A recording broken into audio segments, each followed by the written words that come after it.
Android 14 is officially rolling out to all kinds of Google Pixel devices worldwide, and I just got it here on my Pixel 7 Pro. Earlier this year, Google announced a whole bunch of flashy new changes coming with Android 14, and there's still a lot of things in here that haven't really been highlighted. Some of these changes are super useful for day-to-day use, so I hope they'll improve everyone's Google Pixel devices. I'll also be doing a 1-year revisited video for my Pixel 7 Pro, now with Android 14. So if you're interested in watching that video, definitely subscribe to the channel and stay tuned for that. With that said, let's go over my favorite features and changes coming with the Android 14 update. The most noticeable visual change is definitely the lock screen customization options. This is clearly a response to iOS 16's popular introduction to lock screen customizations, but this is a screen you look at many times every day, so making it personal is super important, and it's great that we can finally do it on a Pixel. To get started, you just tap and hold the lock screen, which prompts a customize button at the bottom. There's multiple clock fonts and styles here. You can change up the color and the brightness of the clock. You can also have the clock size be dynamic or keep it up at the top like this. Of course, all these changes are reflected in the always on display too. You can also finally change up the shortcuts on the bottom corners to different functions. Since I don't really use the home app too often and we already have the power button double click for quickly accessing the camera, I changed my shortcuts to have do not disturb on the left and the flashlight on the right. It's so much more comfortable for one-handed use with these at the bottom. Or if you want a cleaner look, you can also just put nothing here. I wish there was an option to add third-party apps or quick actions here, but these are all the options we have for now. Next up is all the small tweaks coming to the status bar. There is now a shortcut to the clock app by tapping on the time in the corner. This is actually something that used to be in Android already, but Google took it away a few years ago with Android 12. But thankfully it's back and I hope it stays this time. We're also getting a more noticeable charging indicator on the battery icon.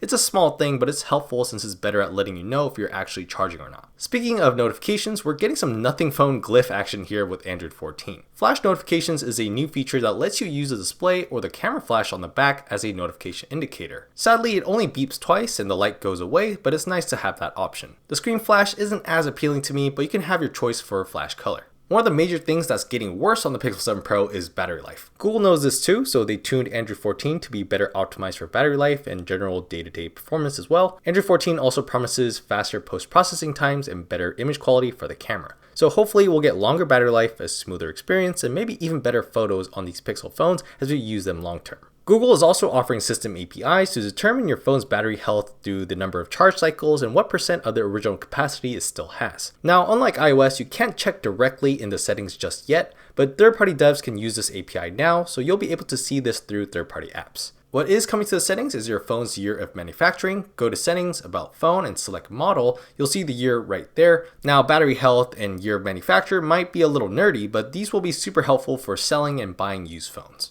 Last but not least are all the subtle but really important changes that you may not notice right away. Super small but important is the ring and notification volumes are now separate. So maybe you hate hearing the call ringtone, but you want notification sounds to be as loud as possible. You can do that now, which is really convenient. Then for the lock screen passcode, you used to have to tap the arrow after entering your passcode to unlock the phone. Now you have the option to toggle autoconfirm so you don't have to tap that tick button anymore. You just enter your passcode and then you're in. This only works for passcodes that are more than 6 digits though, so keep that in mind. The camera app is also a little different and easier to use one-handed. All the UI elements are now here at the bottom, including the settings, so you can quickly change up your settings and then switch between your modes too with one hand. I also love that video is not just one of the many photo modes here anymore. It's got its own toggle, which it definitely deserves with all its own modes too. The back arrow for gesture navigation is now a colored bubble. I don't know if I like this more, but I'll probably get used to it. The system share sheet also has a new look with some additional quick actions like QR code and send to your devices. Just like these subtle changes I mentioned here, Google changed a lot of things under the hood with Android 14, so definitely update your Pixel and explore the settings to get the full tour.